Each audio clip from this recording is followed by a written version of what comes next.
Assalamualaikum, welcome back to Invest Saham. Pada video ini kita akan update money flow untuk saham big banks dan menganalisa saham lainnya. Sebelum lanjut, disclaimer on, ini bukan ajakan jual beli saham, so langsung saja kita ke pembahasan. Jadi hari ini IHSG mengalami normal correction 0,03% di level 8.271. Meskipun hari ini IHSG sempat ke level yang lebih tinggi yaitu di 8.340-an. Namun tetap saja hari ini IHSG diakumulasi asing dengan net buy 1,16 triliun di market reguler dan all market. Kita lihat memang kemarin BI rate itu sempat ditahan dan hal itu cukup wajar. Kita juga sempat bahas tidak akan berpengaruh signifikan untuk akumulasi asing karena memang di beberapa bulan sebelumnya BI rate itu sudah pernah dipangkas beberapa kali ketika The Fed menahan suku bunganya. Jadi wajar kalau misalkan hari ini saham-saham big banks dan saham fundamental lain masih diborong oleh investor asing. Dan kita akan analisa juga di video ini, terutama untuk saham-saham reversal. So, silahkan teman-teman simak sampai akhir. Sedangkan untuk kurs rupiah, hari ini kita lihat mengalami sedikit pelemahan 0,010% di level 16.602 rupiah per 1 US dollar. Kita akan awali analisa kita dengan saham BBRI.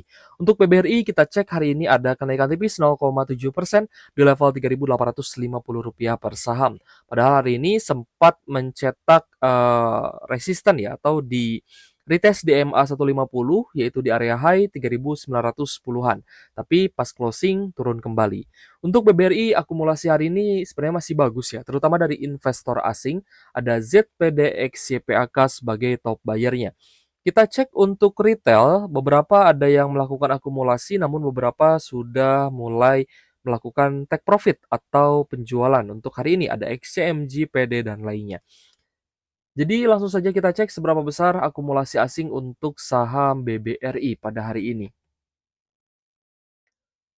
Kita lihat PBRI hari ini lanjut di net buy sebesar 192 miliar. Jadi masih cukup besar untuk akumulasi asing di BBRI setelah kemarin juga net buy 296 miliar.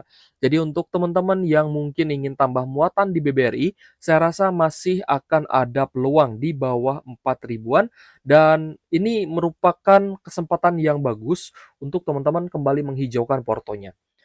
Kak, kenapa tidak di harga bawah? Nah, sebenarnya sudah kita bahas setiap hari dan teman-teman juga yang mengikuti analisa kita ya sebelum open market misalkan pasti sudah melihat bahwa dari supportnya kalau misalkan teman-teman memang ada cash ya kita tetap sarankan untuk cicil buy. Meskipun cicil buy-nya itu pelan-pelan. Jadi memang kita selalu bilang ke teman-teman cicil buy itu pelan-pelan saja, guys. Ya kalau misal teman-teman kemampuannya 5 lot ya udah 5 lot gitu ya. Jadi misal teman-teman punya cash untuk membeli 50 lot BBRI itu jangan langsung di all in di satu harga. Karena kita tidak akan pernah tahu di mana area terendahnya, di mana area termurahnya. Ya kalau misalkan sudah berbalik uptrend seperti ini, sudah reversal dan ditandai dengan adanya akumulasi yang bagus sih ya nggak masalah. Tapi kalau misalkan ternyata harga sahamnya turun terus, bahkan jebol di bawah 3.300, ya otomatis harga sahamnya bisa dibeli di harga yang lebih murah dan itu akan menjadi kerugian ketika teman-teman tidak bisa serok di harga bawah. Jadi misalkan teman-teman sudah buy di supportnya di 3.660, lalu ada kenaikan. Di sini kan misalkan ya portonya mulai menipis nih minusnya karena teman-teman misalkan anggaplah average jadi 4.000. Tapi teman-teman all in, averaging down di 3.600. Ya memang ketika naik minusnya itu mulai berkurang, guys. Tapi ketika dihajar turun lagi, nah di sini teman-teman tidak akan bisa buy lagi, tidak akan bisa averaging down lagi kalau misalkan cash-nya habis. Nah, jadi tetap kita sarankan untuk teman-teman mau buy di harga berapapun, mau averaging down di harga berapapun, teman-teman tetap sediakan cash. Ya, tetap harus ada cash ya guys ya, jangan sampai di all in. Nah, ketika nanti misalkan jatah bulanannya sudah habis ya dan teman-teman sudah melihat nih area low-nya di sini, area reversalnya di sini di sekitar 3.600 untuk closing di tanggal 20 itu kan close-nya di 3680. Nah, berarti di sekitar 3660, 3680 ini adalah harga yang ideal juga ya baik untuk trend following ataupun untuk teman-teman yang mau averaging down. Lanjut di Bank Mandiri. Untuk Bank Mandiri juga sama, ketika ada tanda reversal disertai dengan adanya akumulasi lalu cukup sideways dan teman-teman memang yakin untuk averaging down di sana, ya silahkan. Karena hari ini pun ternyata ada kelanjutan untuk, kenaikan Bank Mandiri, naik 2,7% di level Rp4.550 per saham. Ada normal akumulasi juga terutama dari ZP, CCYUAK, dan mayoritas investor asing sebagai top buyer-nya hari ini. Untuk retail hari ini rata-rata jualan ada XL, ODMG, SQ, PD, dan XC. Jadi untuk Bank Mandiri, ya kalau misal memang sudah beli di harga bawah dan memutuskan untuk jualan take profit sebenarnya tidak masalah. Karena, di minggu depan akan ada hal yang perlu kita bahas, guys. Nanti kita bahas juga di video ini, maksudnya ada hal yang akan terjadi gitu ya, bisa terjadi dan akan kita bahas di video ini. Untuk Bank Mandiri kita cek hari ini ada net buy yang dan bahkan net buy-nya ini cukup besar, lebih besar daripada kemarin ya.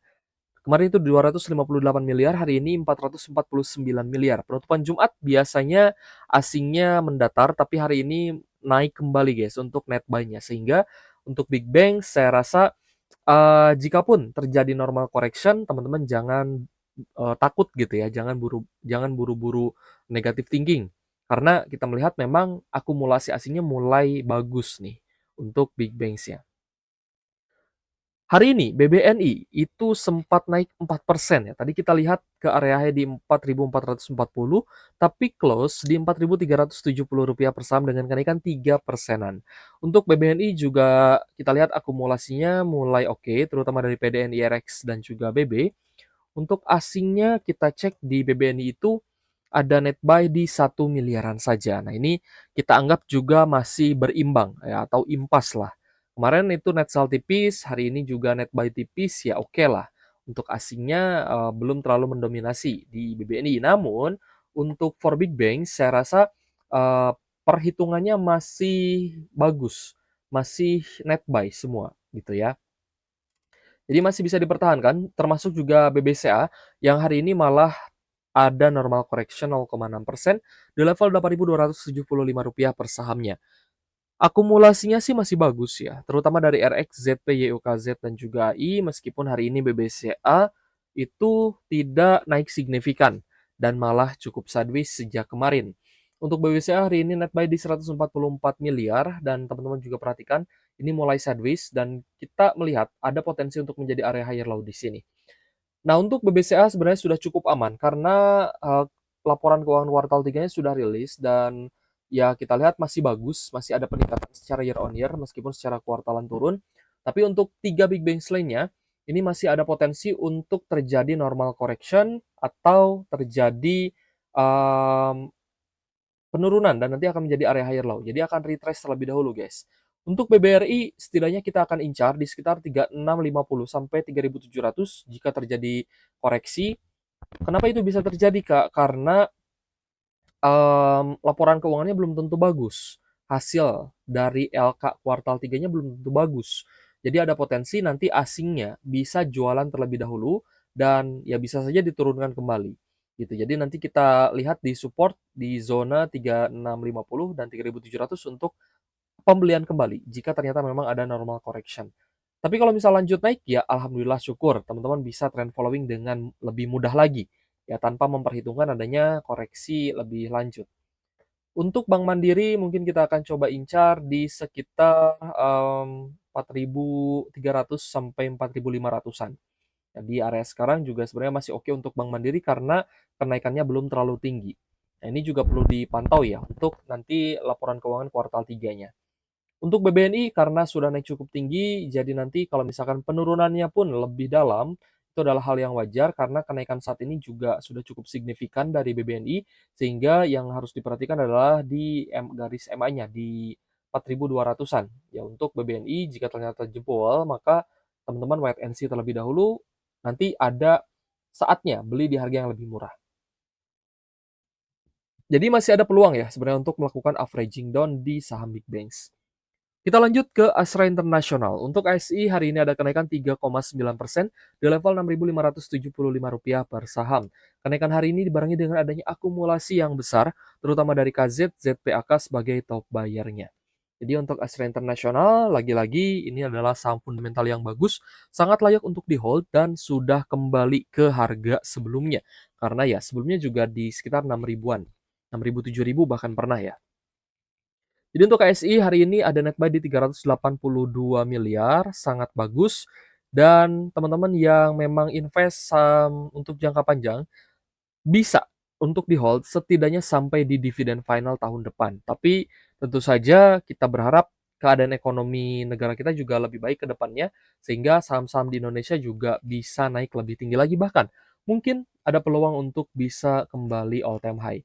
Wah, kalau misalkan saham Big Banks ya kembali all time high sih, itu akan menjadi rezeki nomplok, guys. Begitupun juga dengan saham-saham fundamental lain. Lalu ada saham Akra yang juga menunjukkan tanda reversal. Sebenarnya tanda reversalnya sudah kita lihat itu di tanggal 21 Oktober, namun hari ini bahkan ada open gap up. Langsung naik 8,5% di level Rp1.210 per saham untuk closing hari ini tepat di MA 150-nya. Kita lihat memang ada campur tangan asing guys di saham Akra, akumulasinya dari AKBB dan juga ZP. Langsung kita cek untuk Akra. Transaksinya bagus, hari ini ada kenaikan volume dan, net buy-nya di 33,9 miliar. Jadi cukup besar untuk net buy asing di Akra. Meskipun memang, akumulasinya ini sudah terlihat sejak di 1 bulanan ini. Tapi kenaikan harganya baru terlihat signifikan di beberapa hari belakang. Jadi untuk Akra sendiri, ya karena memang sudah dikumpulin ya barangnya oleh asing, sehingga cukup wajar, kita lihat di beberapa minggu ini pun ketika turun ya, ini asingnya dia terus kumpulin, guys. Jadi kalau misalkan langsung dinaikkan seperti ini ya sangat-sangat wajar. Bahkan saham yang ibaratnya tidak ada news apapun, tidak ada sentimen atau katalis apapun ya kalau misalkan memang diakumulasi besar-besaran pasti akan dinaikkan oleh asing. Kita lanjut ke GJTL guys. Untuk GJTL hari ini juga sempat naik cukup tinggi, tapi close di sekitar MA 150, itu di Rp1.060 per saham. Kenaikan 6% hari ini. GJTL ada small accumulation dari top 5-nya. Ada KKXLYBCPBQ sebagai top buyer. Dan kita lihat untuk saham GJTL. Ternyata GJTL yang hari ini akumulasi cukup besar adalah dari domestik, yaitu dari top 5-nya tadi. Sedangkan untuk asing hari ini malah ada net sell di 1,1 miliaran. Tapi dari sisi transaksi asing, teman-teman lihat juga ada kenaikan. Ya, ada kenaikan dari buying valuation dan selling valuation. Jadi hari ini GJTL itu cukup aktif guys sebenarnya di akumulasi atau ditransaksikan oleh asing lah seperti itu. Jadi untuk GJTL juga bisa dipantau untuk trend following, tapi jika ada normal correction, teman-teman wait and see terlebih dahulu, karena bisa saja ini kenaikan sesaat. Lalu ada saham Unilever yang ternyata juga diborong asing kembali. Wah, ini saham yang sempat downtrend parah ya, dan waktu itu sempat banyak juga yang bilang bahwa Unilever ini tidak ada harapan lagi. Ya, wah Unilever bakal turun terus gitu kan. Nah, ini kita lihat malah ada kenaikan dan juga bisa, teman-teman gunakan untuk trend following. Tapi sebenarnya sudah cukup telat, guys, karena kenaikan hari ini pun tidak full ya, meskipun naik, cukup tinggi di 11,9%, tapi tadi sempat ke area high di 2.700. Artinya, meskipun hari ini ada net buy dari asing, tapi ada pihak-pihak yang jualan. Ada domestik yang hari ini melakukan distribusi. Kita lihat ada BKZPDP yang, melakukan akumulasi. Nah, kalau misalkan nanti domestik dan retailnya keluar, biasanya saham tersebut akan lebih mudah dinaikkan asing, guys. Karena hari ini net buy asing di Unilever itu di 184 miliar. Jadi kesimpulannya untuk Unilever, teman-teman yang ingin trend following di UNVR, ini resikonya akan lebih besar lagi karena memang sudah di harga tinggi. Tapi sekalinya nanti dinaikkan kembali oleh asing karena diborong ya, diakumulasi, maka teman-teman, akan dapat cuan yang besar. Jadi high risk high return, sudah termasuk ke kategori risiko tinggi nih untuk Unilever. Ya high risk high return lah, seperti itu. Oke guys, jadi, sekian ya untuk pembahasan kita kali ini. Jadi seperti biasa di weekend kita akan coba ulas saham-saham yang, menurut teman-teman menarik.